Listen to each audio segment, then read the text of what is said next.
Shalom. First and foremost, I'd like to give all praises, glory, and honor to Yahweh, Ba'ashem, Yahweh Shai, Ba'ashem, Wakakadash.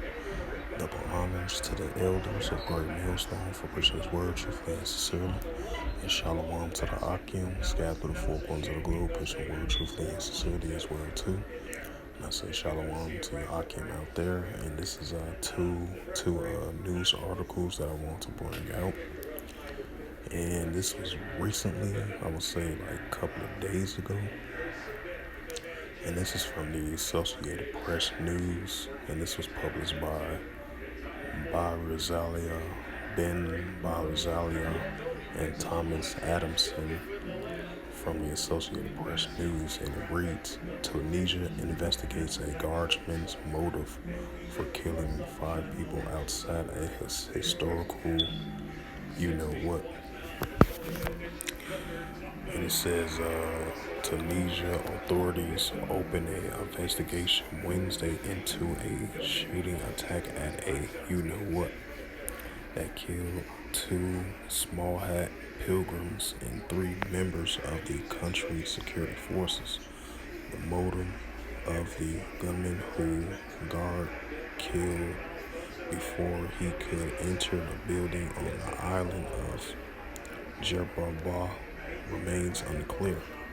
The island's historical Jerba, you-know-what, thought to be one of the world's oldest small hat temples and a popular pilgrim destination, but it was unknown if the assassin, a member of the Tunisian National Guard, especially the target small hats in Tuesday's attack. The death toll from the attack rose to 5 Wednesday when a police guard who was hospitalized in the immediate aftermath died of his wounds, according to the medical official cited by Tunisia's top news agency. 4 other members of the Tunisia security force remains hospitalized in Deir Bora, including 1 in critical condition. The chair of the Small Hat Committee, Perez Tabasli, was in the house of worship during the attack and told Associated Press of his you-know-what when the sound of the cartridges broke out. It says, I was scared, and were of the people gathered in the Al-Qakai large space adjunction into the small hats area. Everyone was panicked. Many took refuge in rooms for fear of being hit by the shots that came from the outside. He said, the synagogue attracts more than pilgrims this year, around 6,000 people from the United States, Canada, Austria, Europe, and beyond. Yeah, this is my first time a synagogue was in Tunisia. That's my first time ever hearing about that. Normally you will have synagogues is like in the United States and different parts of Europe and mostly over there in Israel as well too. So this is my first time ever seeing about a pilgrims synagogue in Tunisia, because mostly Tunisia is highly Arabs, a high population of Arabs, so I'm kind of surprised by that. But continuing on with the reading, it says the synagogue attracts more than pilgrims this year, around 6,000 people from the United States, Canada, Austria, Europe, and beyond that. It has some time. The Trasbia said he was saddened that the pilgrim to the site revered the Judaism was spoiled by those who wish Tunisia harm. It says Israeli and Tunisia authorities and families identified the civilian was cousin Avi Haddad, 30, who held dual Tunisian and Israeli citizenship, and Benjamin Haddad, 42, was French. Four civilians were also wounded. The Tunisia Interior Minister says the Israeli Prime Minister Benjamin Netanyahu said he was sorry to hear the two members of the people were killed in Deburba, if I pronounced that right. On behalf of myself and the government of Israel, I send condolences from the bottom of my heart to the families of the members, he said in a statement. The assassin, a guardsman affiliated with the Naval Center in the island's port town of Agarha, first killed a colleague with his service weapon before seizing an ammunition and heading towards the Gerba synagogue, the Tunisian Interior Minister said. When he reached the site, he opened fire on a security unit stationed at the temple. The guards fired back, killing him before he reached the entrance, the minister said. The Jews have lived in Deborah, in a picturesque island off the southeast coast of Tunisia since 500 BC.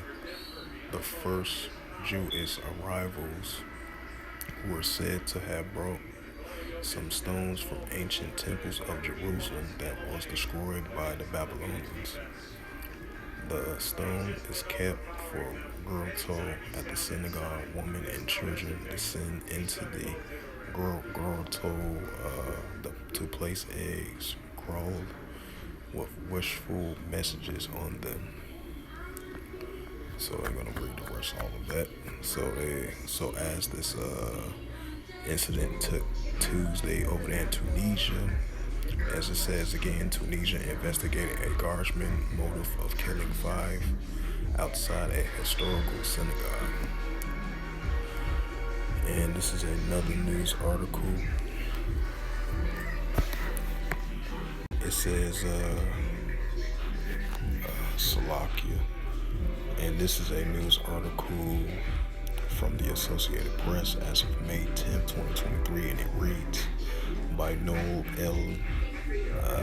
Henyonois, if I pronounce his name right, from the Associated Press, published this news article as of May 10, 2023, and it reads, Sudan doctors indicate says 25 dead in tribal fighting as truce talks stall.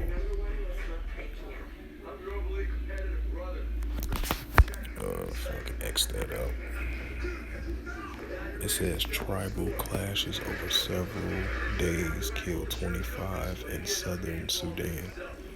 The country's doctors union said Wednesday, rising fears the war beginning. The country's rival top generals, currently centered in the capital, could set off more violence in the far-flung province. It remains unclear whether the tribal clashes were related to the brutal fighting that ignited the mid-April across the country as a result of a power struggle between the military heads, General Abdali Fattah Burhan and General Mohammed Hamdan Dagalo, who commands a powerful paramilitary group called the Rapid Support Force. The tribal violence in the south erupted Monday between the Harza and Nuba tribes in the city of Kursta, the capital of White Nile Province, marauding South Sudan, according to the Sudanese local media reports. Deadly tribal violence is not uncommon in South Sudan and West, when disputes dating back to the country's split from South Sudan remains unresolved. It says the country's wild conflict has so far claimed the lives more than 600 people, including civilians, and dispatched hundreds of thousands. The violence has also spread in other regions. Nearly the restrictive Darfur province last month, armed fighters, mainly in the RSF uniforms, rampaged through the city of Jinea in West Darfur, killing at least 100 people, according to the doctors group. The Sudanese groups in the syndicated, which mainly tracks civilian fatalities. The UN Migrant Agency said that 700,000 people have now been displaced by the violence in updated figures released Tuesday, more than double in the tally from the weekly prior. Before the fighting started, 3.7 million people were already displaced internally, mainly in the western Darfur, according to the agency figures. The UN spokesperson Farhan Haq said Wednesday that food insecurity in Sudan is expected to surge to record levels due to the conflict affecting more than 19 million people, of two-fifths of the population, is according to the World Food Program. A series of ceasefires has failed to stop the fighting and prompted the foreign government to speed up the evacuations of the citizens from the war-torn country. Meanwhile, Sudan's warring parties are holding talks in Saudi's coastal city of Jeddah, but have made little progress as of Monday regarding more sustained humanitarian truce. The UN official in Sudan told the Associated Press the talks, the first since the fighting erupted as part of the Saudi-US initiative, means to stop the fighting, which is not going to stop. It says the UN officials that the gap between the two sides' positions remain wide due to the deep mistrust. He called for more pressure on the two generals, especially from their regional backers. The military has traditionally been backed by Egypt's government, and the RSF has enjoyed support from the United Arab Emirates. They should give consensus to reach a compromise, he said. The military demand that the RSF withdraw from the crowd neighborhoods, which highly that's not going to happen anytime soon.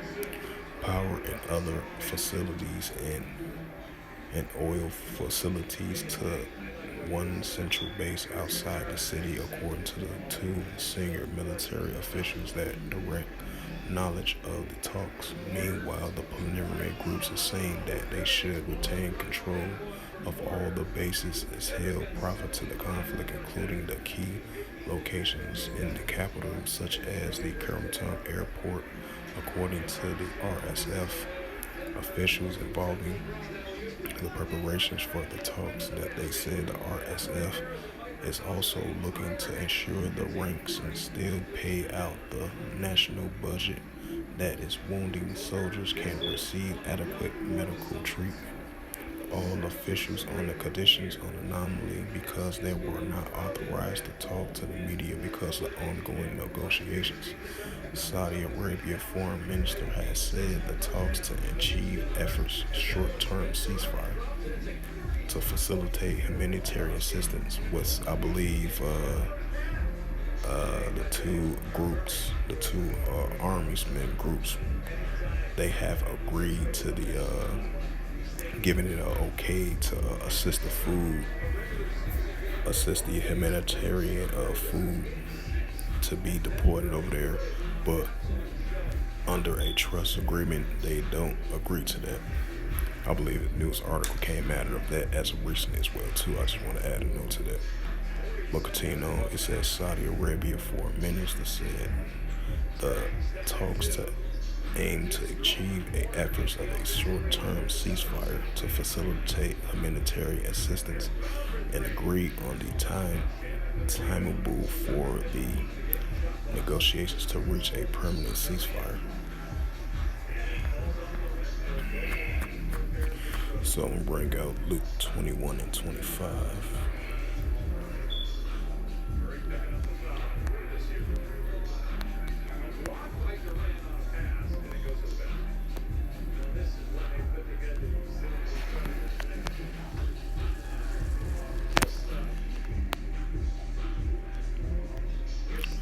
And this This is from the Bible Gateway app, KJV version of the Holy Scriptures, and it reads, this is the book of Luke, chapter 21, verse 25, and it reads, and there shall be signs in the sun, and in the moon, and in the stars upon the earth, distress of nations for perplexity in the seas and rage warring.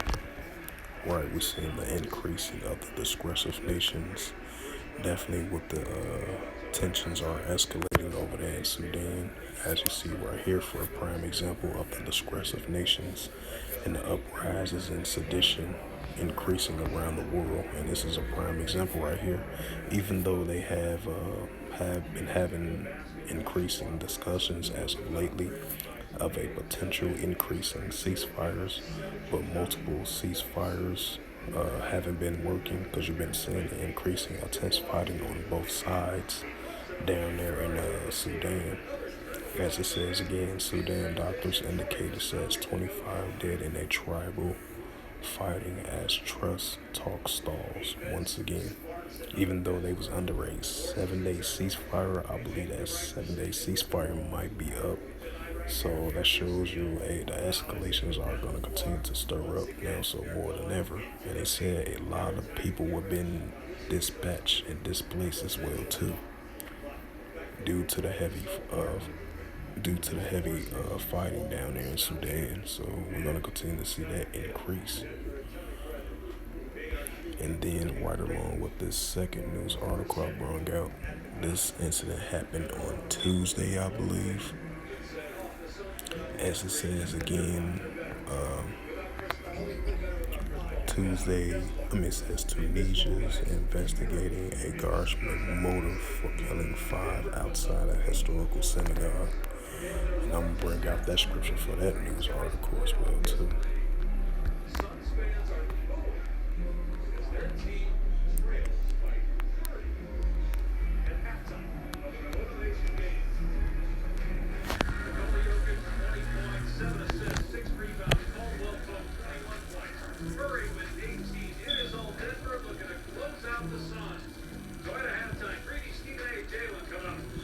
And this is the book of Ecclesiastes, chapter 39, and verse 28, and it reads through the Holy Scriptures. There be spirits that are created for vengeance, within their fully lay on sore strokes. In the time of their destruction, they pour out the force and the peace of wrath of them that murder.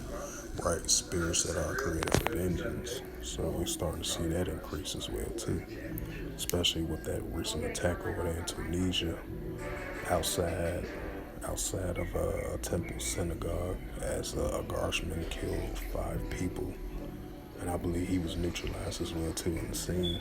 That happened over there Tuesday over there in Tunisia. Now it's under investigation. And I'm going to bring out another scripture in regards to the tribal clashes over there in Sudan. And this is 2nd Ezra chapter 15 and verse 16, and it reads to the Holy Scriptures. It says, for that sword, 2nd Ezra 15 and 15, it reads to the Holy Scriptures. For the sword and the discretion draweth nigh, and one people shall stand up and fight against one another with swords in their hands. Right, that's what we're seeing, the increasing tribal clashes over there in South Sudan. It says, go to the next verse, 2nd Ezra chapter 15 and verse 16. For there shall be sedition among men, invading one another. There shall not regard their kings nor their princes. In the course of their actions shall stand in their power, right? Because you have protests, uprisings, uproars, seditions around the world with the increasing protests. You know, you have these other groups going against their governments and stuff like that, which that's happening down there in Sudan, which would have been happening down there in Myanmar as a prime example. So we're going to continue to see that escalate and increase now, so more than ever. So with that, hopefully this sit-down lesson was edifying of those recent 2 news articles of that incident happening down there in Tunisia on Tuesday, where you had a guardsman shot and killed about 5 people outside a temple of a synagogue down there in Tunisia. And that other news article I brought out about the tribal clashes down there in Sudan, as as they trying to find ways to have a short-term ceasefire. Multiple attempts of ceasefire haven't worked out so far. So as we continue to see escalation stirring up and down there in Sudan as well too. So with that, once again, hopefully this lesson was edifying. This sit-down lesson that I brought out of those two news articles that I mentioned, and bringing out the Holy Scriptures in reference to those two news articles. So with that, I would like to give all praises and glory and honor to Yahweh Ba'Shem, Yahweh Shai Ba'Shem, Makarkadash. Double honors to the elders of Great Millstone for preaching His word truthfully and sincerely, and shalom to the Akim, scattered through the four corners of the globe, preaching the word truthfully and sincerely as well too. And until next time, I will say shalom.